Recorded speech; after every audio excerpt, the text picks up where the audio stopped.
Hey everyone, welcome to Rise and Advance. In today's video, we'll discuss the book The Power of Habit by Charles Duhigg. This book is a fascinating read that delves into how habits are formed and how we can use that knowledge to improve our lives. In this video, we will summarize, explain, and break the book down part by part and share some of the most valuable lessons we learned. If you haven't already, please hit that subscribe button and ring the notification bell to stay up to date with our latest videos. Before going into details, we will divide the book into parts. Take a quick view and understand what each one talks about and what message Charles Duhigg wants to deliver. Part 1: The Habit Loop. The first part of The Power of Habit introduces us to the habit loop. The habit loop comprises three components: the cue, the routine, and the reward. The cue triggers the habit, the routine is the habit itself, and the reward reinforces the habit. Duhigg argues that we can improve our habits by understanding the habit loop. For example, suppose you're trying to quit smoking.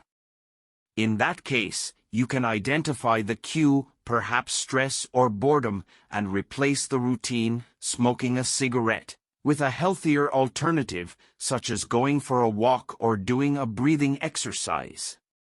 Life tip: identify the cues that trigger your bad habits, and replace the routine with a healthier alternative. Part 2: The Craving Brain. Part 2 explores the role of cravings in habit formation. Duhigg argues that cravings are what drive the habit loop. The brain releases a chemical called dopamine when we experience something pleasurable, such as eating chocolate or using social media. Over time, our brain associates the cue with the dopamine release and the routine, leading to a habit. Duhigg suggests that by understanding the power of cravings, we can take steps to change our habits. For example, if you're addicted to social media, try taking a break and see how you feel.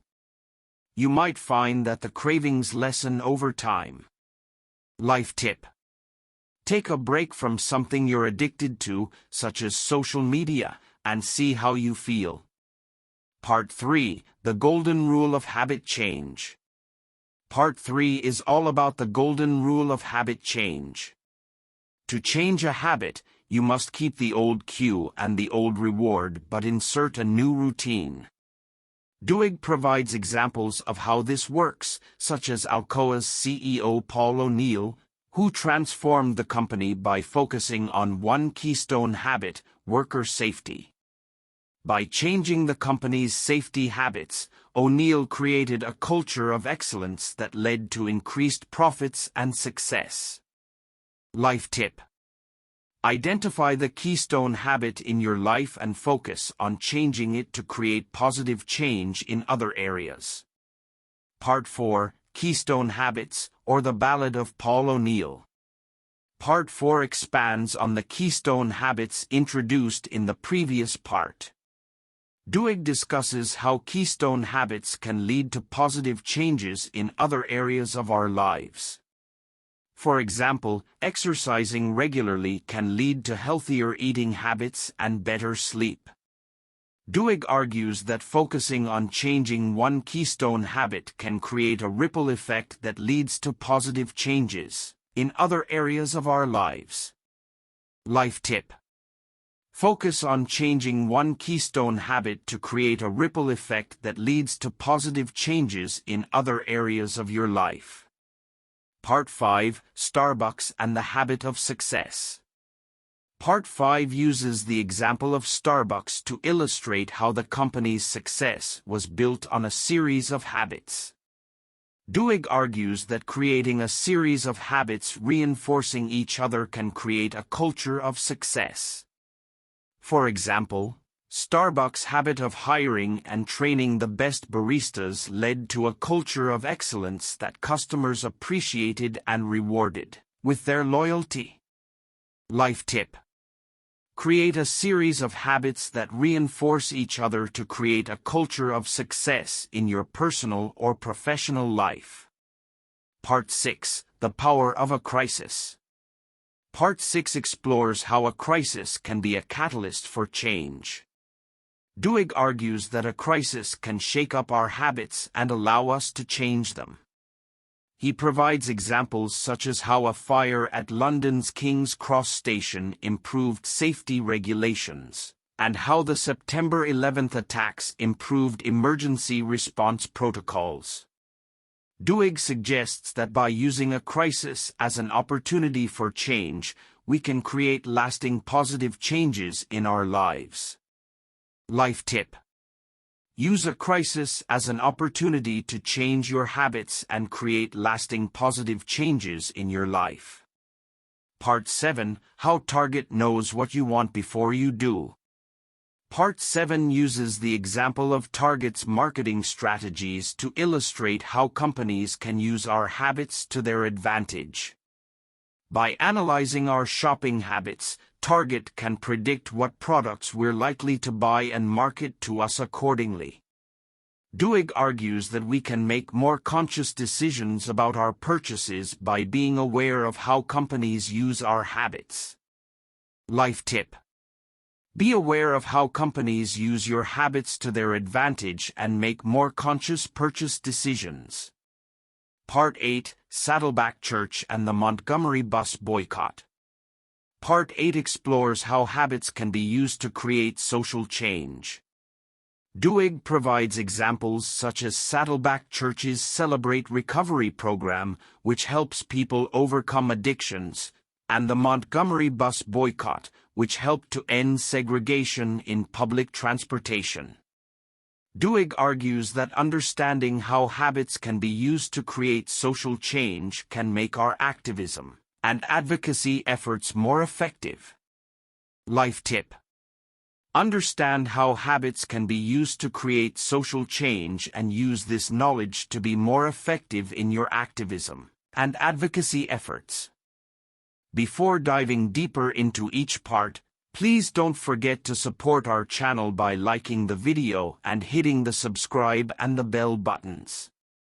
Part 1. The Habit Loop. In Part 1 of The Power of Habit, author Charles Duhigg introduces the concept of the habit loop. According to Duhigg, every habit can be broken down into 3 parts: the cue, the routine, and the reward. The cue is the trigger that signals to your brain that it's time to start a habit. It can be something external, like the sound of your phone ringing, or something internal, like a feeling of boredom. The routine is the behavior or action you engage in due to the cue. It's the habit itself, whether it's checking your phone, going for a run, or biting your nails. Finally, the reward is the positive outcome or feeling you get from engaging in the habit. It reinforces the habit loop and makes you more likely to repeat it in the future. Duhigg argues that by understanding the habit loop, we can start to identify and change our habits. By paying attention to the cues and rewards associated with a habit, we can figure out what's driving our behavior and start to make changes.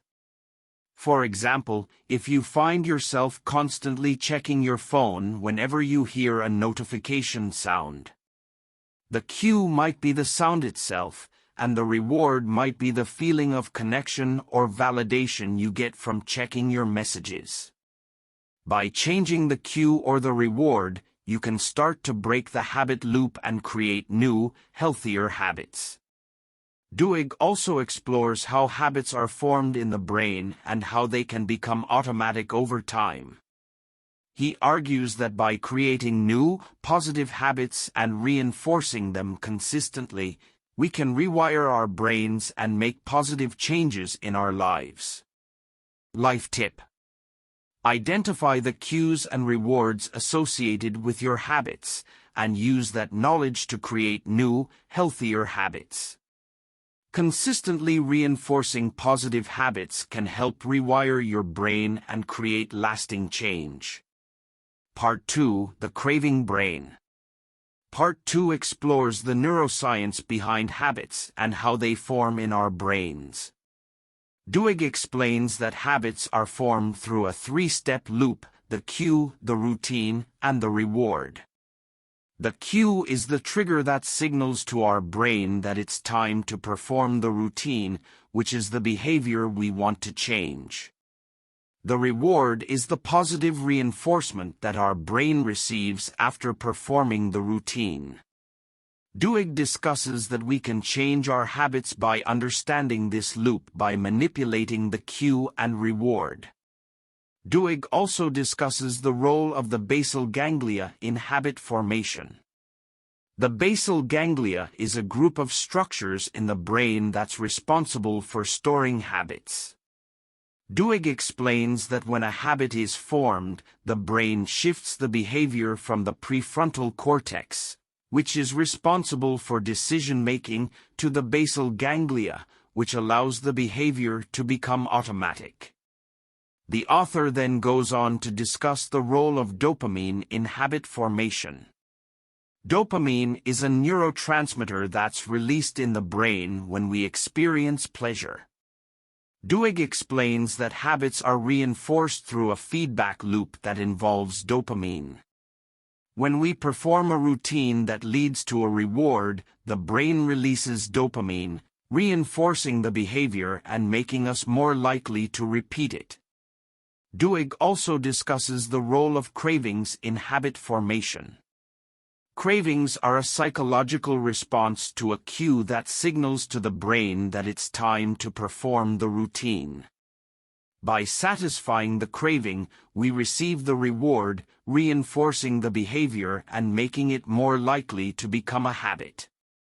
Finally, Duhigg discusses the concept of willpower and how it can be used to change habits. Willpower is the ability to resist immediate gratification in order to achieve a long-term goal. Duhigg argues that willpower is like a muscle that can be trained through exercise. By building up our willpower, we can make it easier to resist the cues that trigger our habits and replace them with more positive behaviors.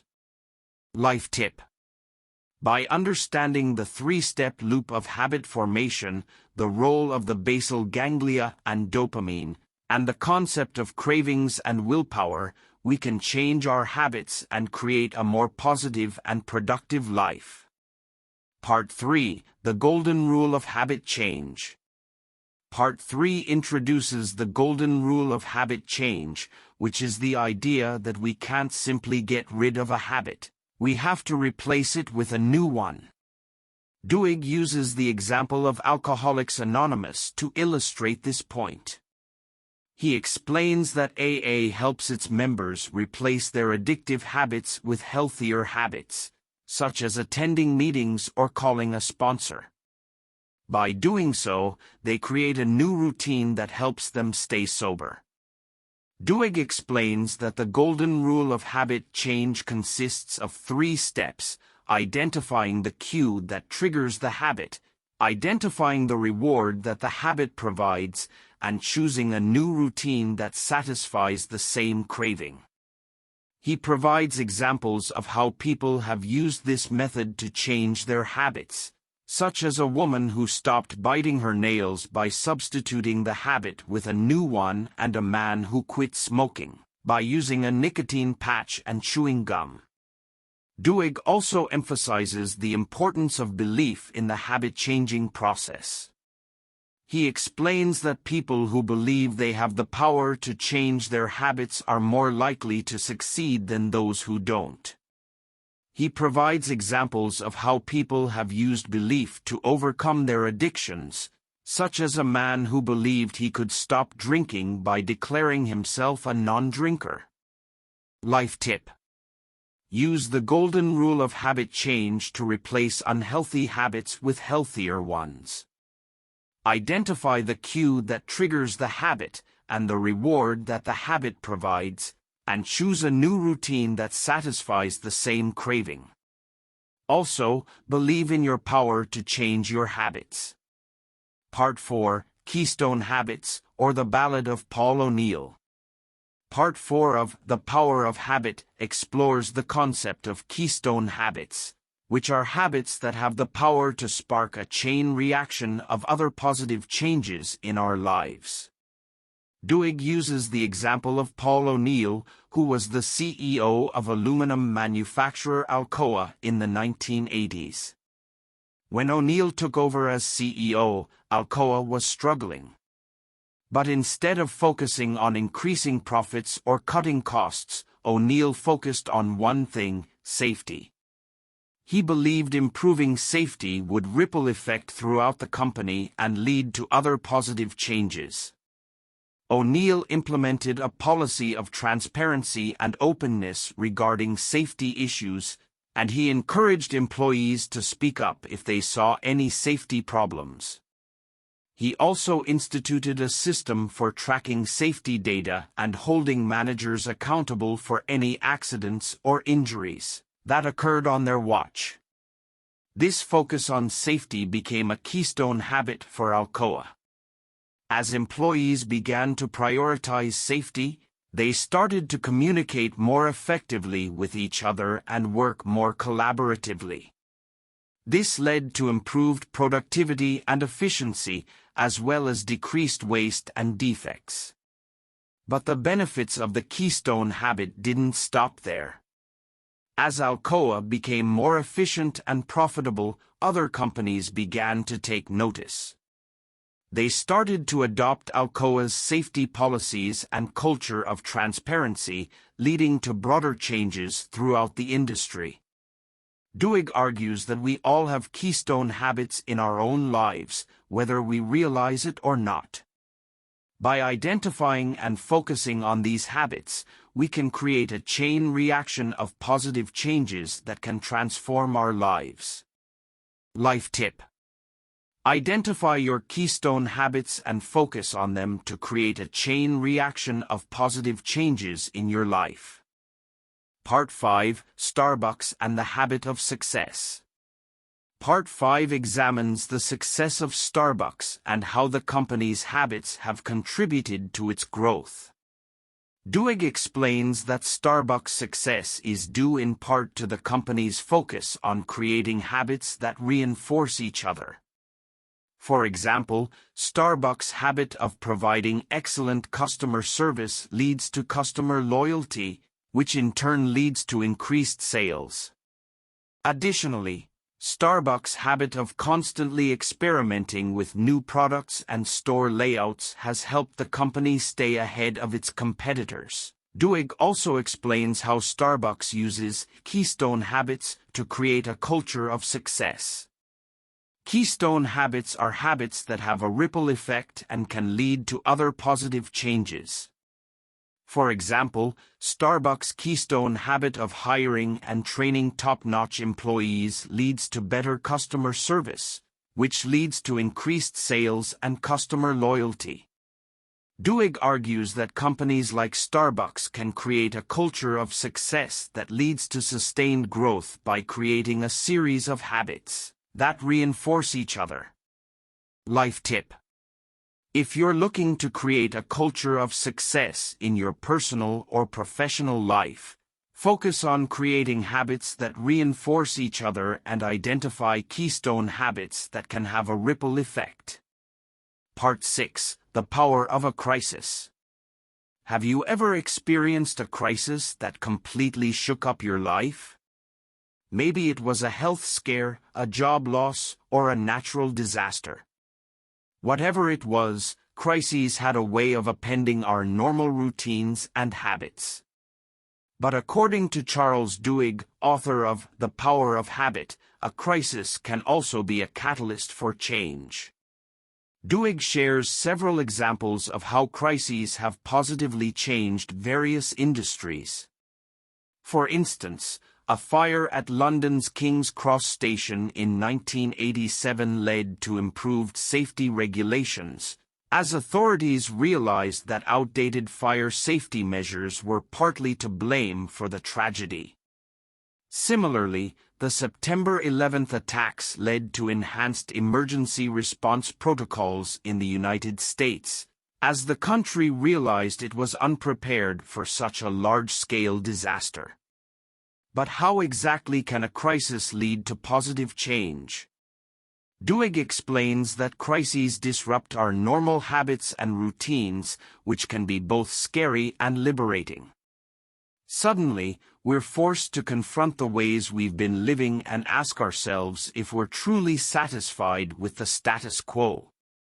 This disruption can create an opportunity for us to change our habits and make improvements in our lives. For instance, imagine you've been struggling to quit smoking for years, but nothing seems to work. Then, you're diagnosed with lung cancer, and suddenly your life is in jeopardy. This crisis may be the wake-up call you need to finally kick the habit and adopt healthier behaviors. Of course, not all crises lead to positive change. Some people may become overwhelmed and fall into even worse habits. But Duhigg argues that using a crisis as an opportunity for change can create lasting positive changes in our lives. So the next time you experience a crisis, try to view it as an opportunity for growth and change. Use it as a chance to reevaluate your habits and make improvements where necessary. Who knows, it may just be the start of a positive new chapter in your life. Part 7, How Target Knows What You Want Before You Do. Part 7 of The Power of Habit explores how companies can use our habits to their advantage, using Target as a prime example.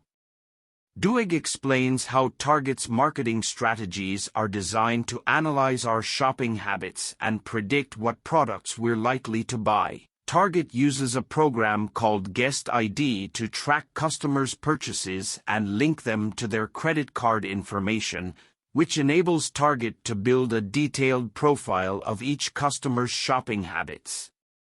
The company then uses this data to send customers personalized marketing offers based on their predicted purchasing behaviors. One notable example Duhigg cites is how Target was able to predict that a teenage girl was pregnant before her father even knew, based on the girl's previous purchases, such as unscented lotion and folic acid supplements. Target's algorithms accurately predicted that she was in the early stages of pregnancy and sent her coupons for baby products. However, Target's use of these targeted marketing strategies was not without controversy. When the program was first implemented, some customers found the personalized marketing offers invasive. Target was criticized for infringing on customers' privacy. As a result, Target revised their policies and made efforts to be more transparent about their data collection and usage practices.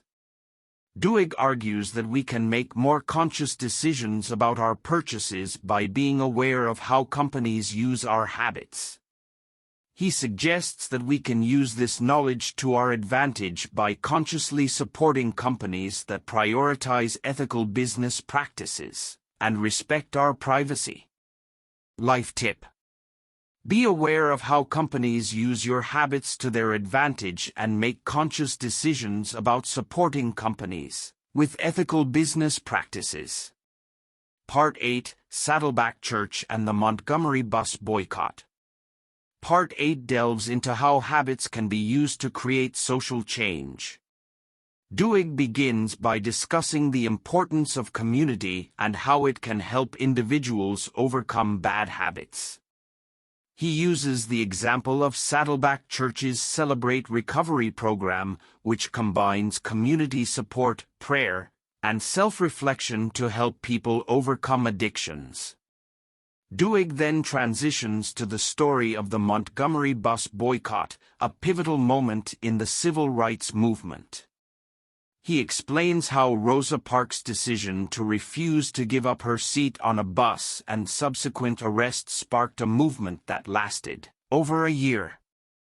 Duhigg argues that the Montgomery bus boycott was successful because it capitalized on people's habits.